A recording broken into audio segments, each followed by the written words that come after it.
Hello everyone, this is the Cathaltist again, and today we're going to be taking a look at the next boss in Lords of the Fallen. This is going to be the fight with the Commander, and I'm going to show you how to get his optional kill. It's probably the most simple one in the entire game to get.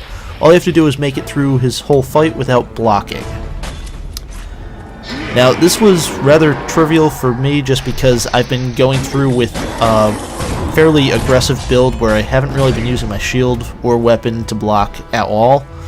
I know a lot of people will be using a shield-based build, so for you it might be a little more challenging. I just found it to be the simplest one out of all these bosses, simply because I haven't been using the shield.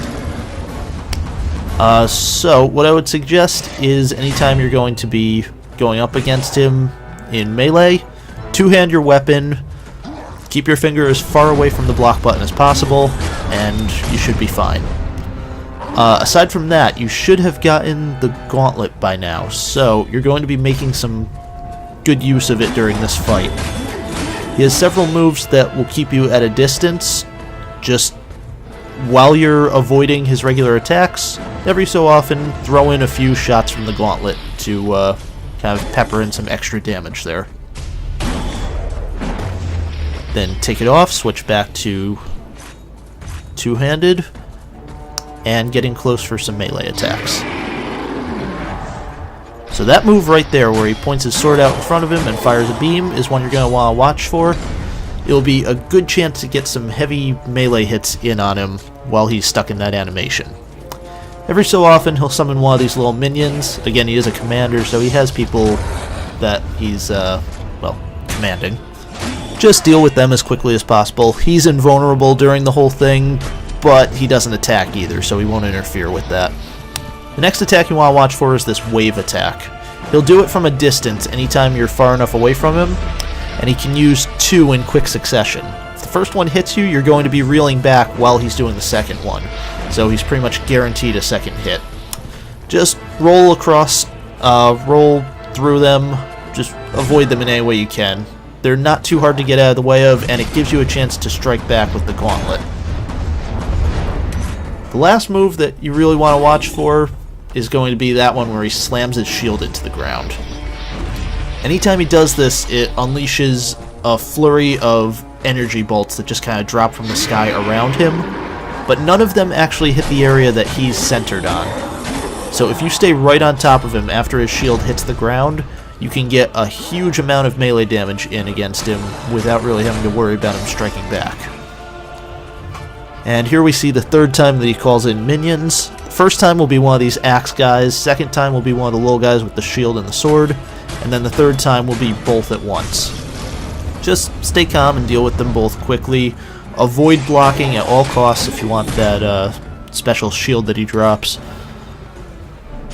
Trying to think what else I can really say about this one. There's not too much else to really...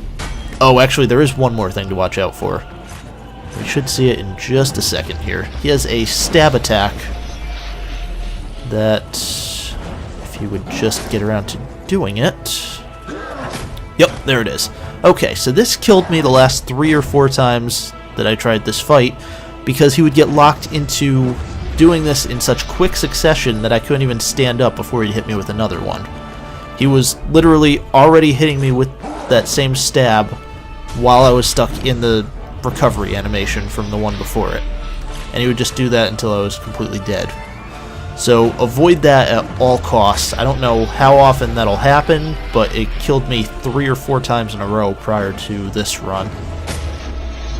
Aside from that, during his wave attack, it might be tempting to try getting in close while he's doing that.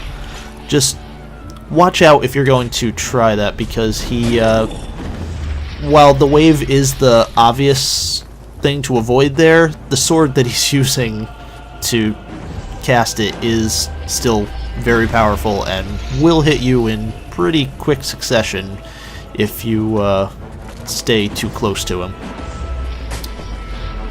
So now, beyond that, I don't think I have anything else to really say about this fight. Just use the gauntlet whenever possible. It's a good way to just add some extra damage to your rotation, and you should have him down without ever having any need to block. He has a very distinct set of regular melee strikes that you should really never have to get in the way of. To be honest, if you just stay at a distance for most of the fight, hit him with the gauntlet, wait for him to do some big wind-up for a powerful move, and then just rush in, hit him a few times, and rush back out, you'll never have any reason to try blocking during this fight. So about the item that he drops, it's going to be the Commander Shield. It's a huge tower shield, does 100% physical reduction from incoming damage, and for this version, if you use the... I'm trying to think. I guess it's the left heavy attack. It will slam the shield into the ground and fire out 3 ghostly shields from it that damage enemies, just like his attack does. Okay, so I think that's about it. We've got one more of these videos coming out soon. Stay tuned.